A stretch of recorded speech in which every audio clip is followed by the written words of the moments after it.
Undisputed, the Mexican Monster Pack out now.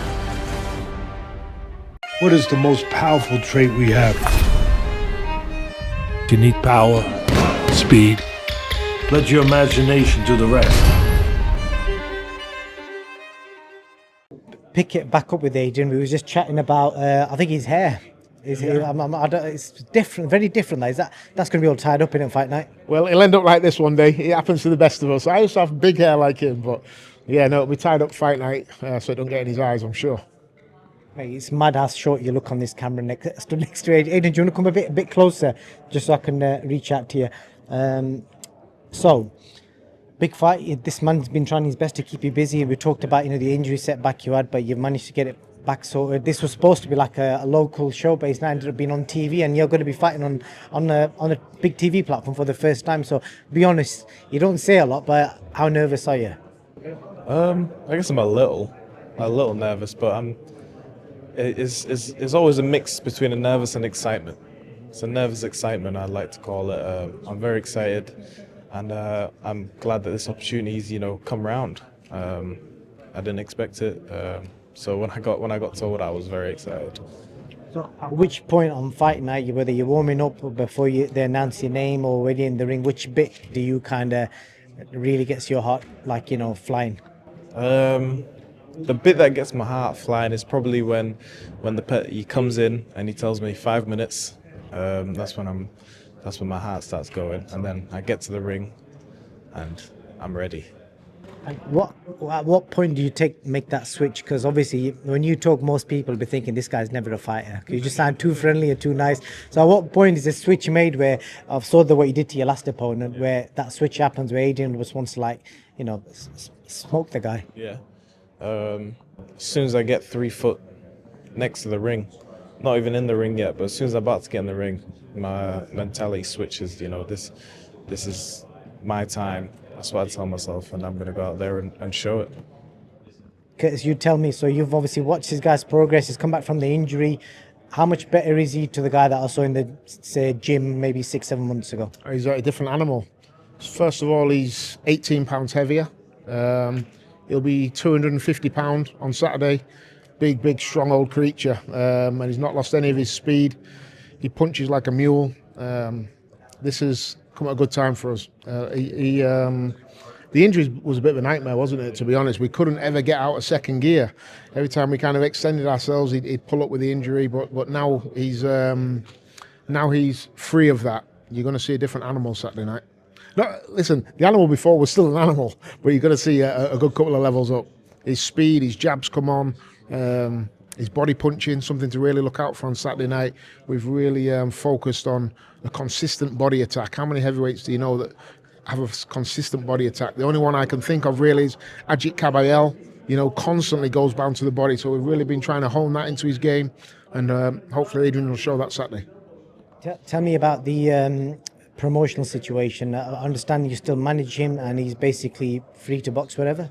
Yeah, Adrian's a free agent promotionally. I think it's important that we just keep him active, keep him busy. Very, very grateful for Izzy for giving us this opportunity on a huge platform with GBM and DAZN. So very, very grateful for that. But as it stands, yeah, Adrian's a promotional free agent.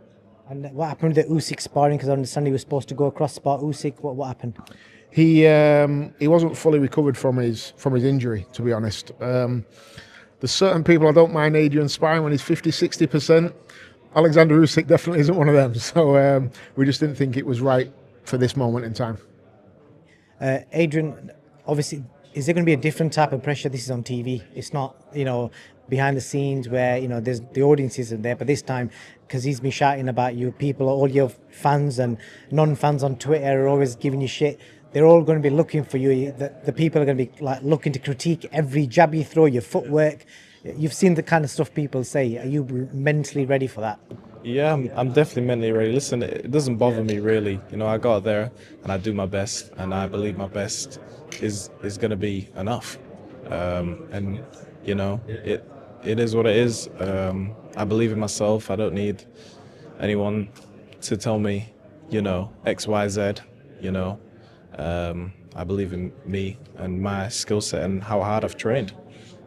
I've got a bit of a deep question for you. I saw Curtis in the press had brought up your younger days when he talked about, when he kind of pulled you out of that situation. But when people bring it up or remind you of it, how does it make you feel now when somebody reminds you of the bullying days? Because it's not a nice place to be. Yeah.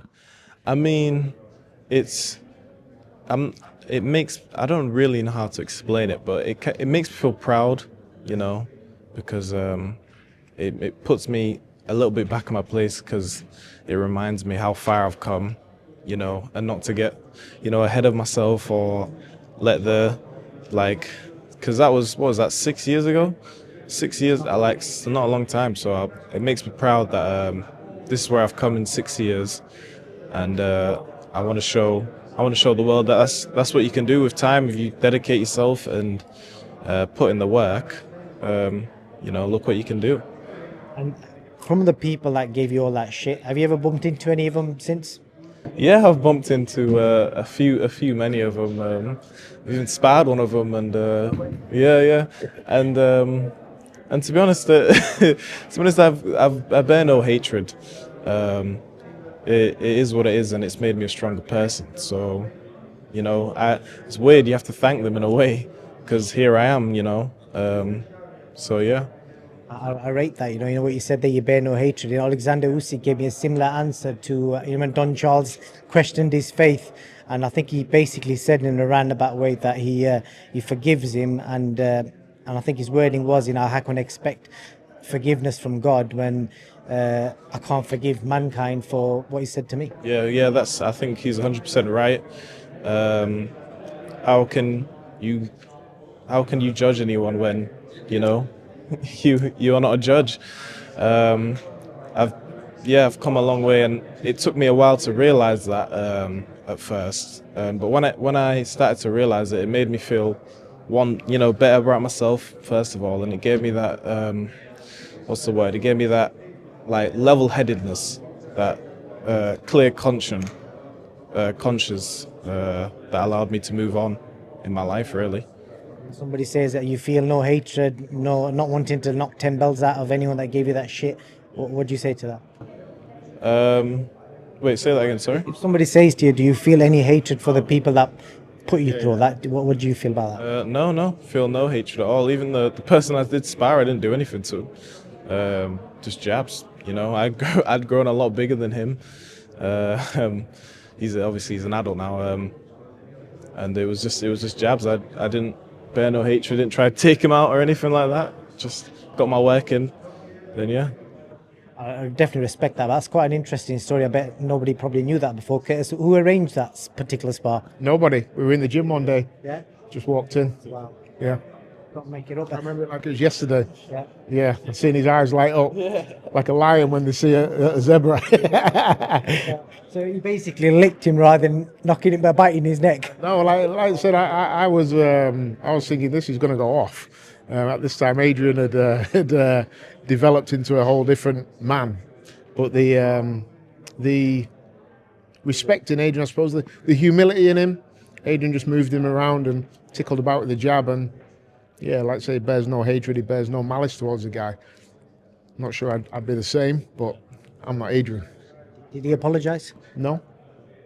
I think that shows the kind of person you are, Adrian. But as long as you don't let your opponents off like that in the ring, don't be as nice to your opponents. That's all people want to see. And yeah, that's it really. So I'm excited to see what you do on TV. I was at your debut, so that, funnily enough, was in Hull as well. I'll tell you what's interesting. When I heard the fight was in Hull, I was thinking it's going to be in that same venue. I was thinking, how the Zone going to put a show on in there? But I didn't know about this connection. It looks like a mad venue. Yeah, it's a lovely venue. It's gonna be great on Saturday. Yeah, I'm definitely excited. Never boxed here before, but I'm glad it's here out of all the places in Hull. I think this is the perfect place, really. So yeah. Make sure you choose a good ring walk music. Do you know what he's using? Or you recognise? He's coming out to a banger. That's all we'll say. A banger. That's it, really, Kurt. Thank you for your time, and all the best on Saturday. Top man. Thank you, mate. What is the most powerful trait we have? You need power, speed. Let your imagination do the rest. Undisputed, the Mexican Monster Pack out now.